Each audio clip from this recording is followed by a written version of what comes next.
Ce jeudi, dans le tutoriel vidéo de la semaine, nous allons continuer à travailler dans la spécialité de motion design, motion graphique, avec Houdini et voir les bases du motion opérateur dans Houdini.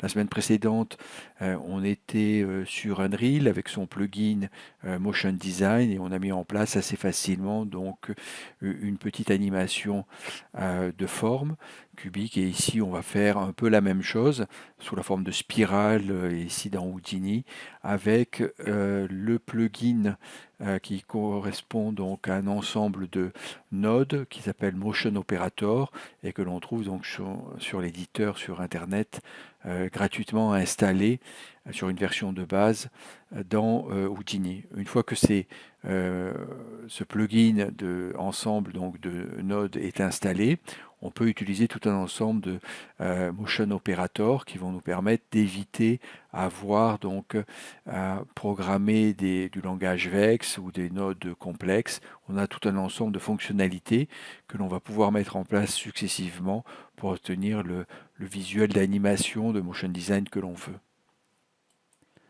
Donc nous allons voir comment nous allons réaliser donc ce visuel de motion design, motion graphique ici dans Houdini avec donc la série de nodes du plugin MOP donc pour Motion Operator. On a déjà vu encore une fois dans un précédent tuto du jeudi comment utiliser pour déconstruire et reconstruire donc un bâtiment cette série donc de nodes MOP qui sont vraiment très utiles. Donc là on va voir pour cette animation ici de forme de manière à le mettre en place. Donc alors on va arrêter donc ici hop l'animation. Ok, donc de manière assez classique, bien entendu, on va créer donc un node de géométrie. Donc ici j'ai l'élément qui est déjà tout réalisé, donc on va le voir en détail. Donc ici, ce qu'on va faire, c'est qu'on va refaire donc un node géo classique, donc géométrie. Ici, voilà. Et à l'intérieur, on va commencer donc à mettre en place donc un élément primaire polygonal, pardon, donc une primitive.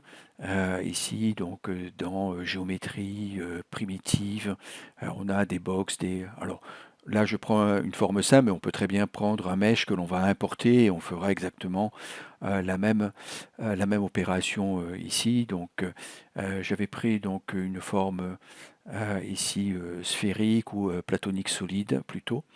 Ici, je m'étais mis en mode octo, ouais, voilà, plutôt.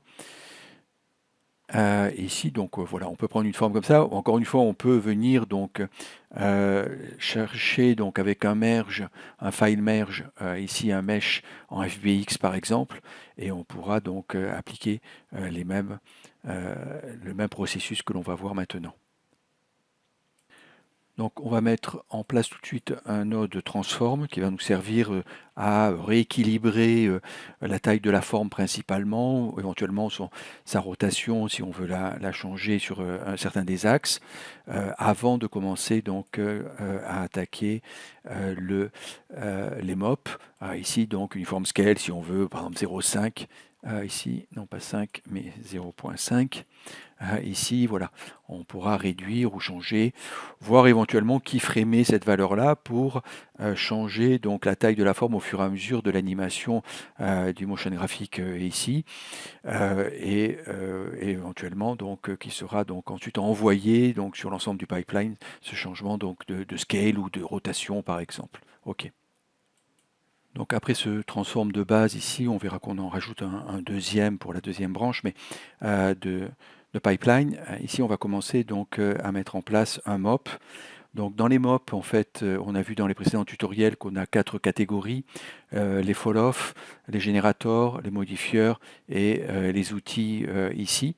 Donc en général, on commence par les générateurs ici qui vont permettre donc de pouvoir générer, comme leur nom l'indique, le groupe l'indique, un ensemble d'éléments et notamment ou un ensemble de formes et notamment le mop instancer qu'on va utiliser ici, qui va permettre, comme on le voit là assez rapidement sur l'écran, le retour écran, de générer donc un ensemble de platonique ici avec des paramètres de base. Oups, ici on va venir sur les paramètres de base. Voilà, instance objet ici. Et sur le mop instancer, on va venir, donc instancing, l'onglet on va le laisser tel quel. On va venir tout de suite sur distribution pour définir le type de distribution. On va se mettre pour réaliser cette forme circulaire en forme radiale ici. Donc ça va permettre de distribuer donc sous la forme d'un cercle les éléments. Donc je vais revenir sur le transform juste pour qu'on voit un peu ce qu'on fait, parce que là, on ne voit pas les formes. Je mets 0,1, quitte à venir remodifier ensuite. Voilà, on est bien une distribution sous la forme radiale par rapport à la forme de base au centre ici. Je reviens sur le mop instancer, ici en forme radiale. Nombre de points, donc on va mettre 20. Ici, donc on a ici un peu plus, et puis on a les radius, l'arc ici. Si on ne veut pas faire le 360, mais on veut faire sur un demi-cercle par exemple, on réduira ici. On va déjà l'orienter par rapport au plan, donc XY plane ici pour l'avoir dans l'axe, ici. Donc voilà pour les principaux donc, paramètres à mettre en place pour ce mop instancer qui va commencer à nous donner une position, donc surtout des points, on va voir pourquoi, et ici qui nous intéresse pour récupérer une trajectoire sur laquelle on va venir poser justement un nouveau mop instancer. Donc on continue ici. Et on va venir donc mettre en place le mouvement que l'on veut donner donc à ces éléments-là. Donc on va venir donc utiliser un modifieur, un mop, donc ops mop plutôt pour venir les chercher dans la catégorie transform modifieur ici que l'on va keyframer sur les valeurs donc de translate ici. Donc on va venir en 1 ici à ce niveau-là au début ici et on va keyframer donc le translate. Alors on peut le faire keyframe, cette keyframe ici, et on va pouvoir le faire donc avec le rotate ou le scale. Là ici j'utilise le translate. Donc on vérifie bien qu'on a une clé d'animation verte là pour le node mop transform modifieur. On vient par exemple en 50 ici et on va mettre en place donc ici de nouvelles valeurs. Par exemple 1.5, ici 1, ok, et puis moins 0,5. Alors bien entendu, ça dépend de ce que l'on veut donc obtenir. On va confirmer donc en cliquant sur la clé ici en bas à droite la position ici des éléments. Voilà, donc ça fait voilà, un mouvement ici. Donc de rotation, les éléments se déplacent sur les trois axes de rotation et puis d'avancée voilà, vers l'avant, hop, voilà, comme ça, on va retrouver le mouvement que l'on veut. Ensuite, par exemple, on va venir en 100, et puis en 100, on va venir, hop, ici, remettre par exemple les valeurs à 0 pour retrécir à nouveau donc le cercle, comme on le voit dans le voilà, 0 ici, et on clique pour avoir la clé. Donc voilà, on a le premier mouvement primaire ici que l'on va pouvoir donc utiliser avec donc le mop transform modifieur. Ensuite, on va mettre en place donc pour récupérer le mouvement et la position du mouvement des éléments qu'on vient de mettre en place. On va mettre en place donc un mop motion trail ici.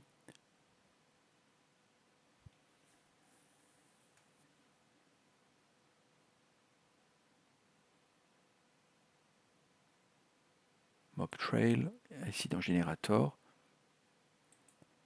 Ok, ici.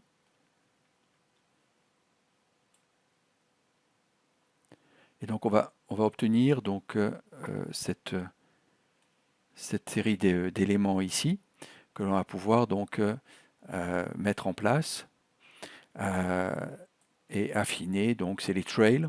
Et l'avantage donc du mop trail, c'est que on a l'ensemble de la position des points, alors qu'on va pouvoir plus ou moins donc snap distance avoir en nombre de points ici plus ou moins précis sur le trajet, mais ça va nous permettre donc d'avoir une série de points. Ce qui est intéressant, c'est qu'on va pouvoir reprendre cette série de points pour venir placer donc avec un nouveau mop instancer sur une deuxième branche, de venir placer donc des éléments et avoir ce que l'on voit donc dans la vidéo. Ça veut dire cet effet de déplacement des éléments, voilà, ici, qui vont pouvoir donc au fur et à mesure apparaître et disparaître. Donc ensuite, on va laisser donc général donc entre 1 et 240 la création donc de trail. Alors on va pas jusqu'à 240, on a vu qu'on allait jusqu'à 100. On va voir donc si on ramène cette valeur donc de simulation, parce que le trail c'est une simulation en fait, hein, on peut faire un reset simulation pour reproduire donc le trajet et créer des trails ici. Donc le snap distance, on en a parlé, c'est la valeur des points. Trail et attribut, c'est l'idée, identification donc des numéros de points. Simulation, substep 1, on laisse tel quel. Et on vient donc d'un attribut aussi, on va laisser UV attribut UV, inherit attribut, bon, c'est l'idée, donc et follow attribut, le mob follow qu'on ne va pas utiliser ici directement. On vient dans output, ici trail group name trail, et clip in mode, ici on est en on, donc il n'y a pas de coupure. On va mettre une durée de telle manière de faire apparaître et disparaître donc l'élément. Donc ici j'ai mis une valeur de 50 puisque j'ai été l'animation faisait de 1 à 50 et puis de 50 à 100 ici, et on va avoir donc la possibilité d'avoir donc à ce moment-là l'apparition et puis la disparition voilà, de la forme ici dans l'autre sens. Donc quand je dis apparition de la forme, c'est le trail, hein, voilà, qui apparaît et qui disparaît ici, donc au fur et à mesure. Ok. Donc valeur 50, on peut l'ajuster pour voilà, prolonger ou pas.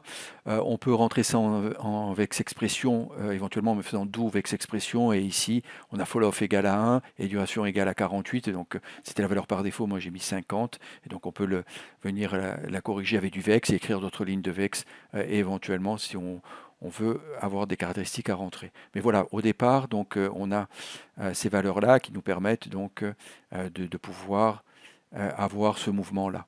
Bon, on pourra toujours revenir travailler dessus, bien entendu. Une fois que l'on a ça, eh bien, on va venir donc utiliser cette position de point ici pour venir produire justement de nouveaux mop instancers ici. Donc en fait, au départ, on n'était pas obligé de mettre le platonique ici pour créer les trails. On l'a utilisé parce que c'est celui qu'on va utiliser ensuite. Et donc ici, on va venir créer donc un nouveau transform par mesure, j'allais dire de sécurité, mais de calibrage ici. Ok, on va le remettre lui aussi, donc se transforme. Ah non, c'est transform axis. Ok, c'est un transform tout court. Ici, ok, et on va mettre 0,1 pour avoir une valeur faible ici au départ, pour qu'on voit la différenciation des points. Et on va venir mettre donc un nouveau mop instancer. Ici, voilà. Ok, alors il me redistribue donc sur la forme d'une grille ici, voilà, que l'on voit. Et on va venir donc lui rentrer donc une valeur de transfert attribut ici. Donc ici, ce qu'on va faire, c'est qu'on va mettre donc un nul. On verra qu'on peut mettre des nodes intermédiaires si on en a besoin, notamment sur les UV, des choses comme ça. Donc ici, nul 1, on va mettre donc ligne. On va laisser le mot ligne ici pour le nul et venir ici. Ce qui va nous permettre de récupérer donc ici ce node dans le mop instancer ici. Donc à partir des lignes ici, on revient sur le mop instancer, on retrouve la grille, on va se mettre donc en mode mesh ici. Donc on peut distribuer sous la forme donc d'un mesh, et on va aller chercher donc le template object qui va être donc le nul ligne ici, que l'on va pouvoir donc utiliser.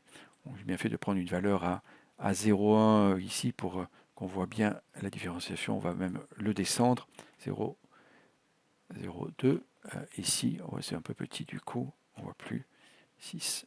Voilà. Bon, ben, on a les formes ici qu'on voit Euh, alors on peut réduire si on veut différencier les formes, bien entendu. On peut revenir sur le mob trail ici à ce niveau-là.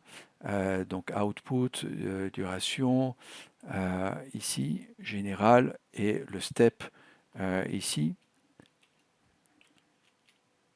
OK. Donc ici, le snap distant va nous donner la précision ici. Alors en fait, pour ajuster donc la méthode, on a vu dans le mob instancer qu'on avait le mode mesh. Donc ça veut dire qu'on considère qu'à la sortie du mob trail, on a donc un mesh. Donc on peut éventuellement faire un convert ici en polygone pour venir ensuite ajuster la forme mesh des lignes que l'on aurait sur lesquelles on veut poser ensuite le mob instancer. Une autre solution on voit qu'on a des problèmes avec le mesh de saut ici d'éléments qui ne sont pas pris en compte par la précision de la définition du mesh ici en distribution type. On peut se mettre en mode curve ici. Et donc en mode curve, on va suivre effectivement les points ici qui sont donnés par la curve, donc le trail ici. Et on aura quelque chose de plus homogène, voilà, en termes de distribution. Hop, je ne suis pas allé assez loin. Et je n'ai pas assez reculé, voilà, pour voir le retour ici. Donc voilà, donc plutôt la méthode curve éventuellement pour avoir quelque chose de plus précis en termes de distribution dans le mop instancer. Et ensuite, on pourra jouer sur le scale des formes et puis mettre un shader. On pourra voir ça dans un prochain donc, tuto du jeudi. Mais ici, vous avez donc la mise en œuvre de la forme ici et vous pouvez vous amuser à changer donc l'animation des différents éléments et à faire des trails différents et ensuite de les passer dans le mop sensor.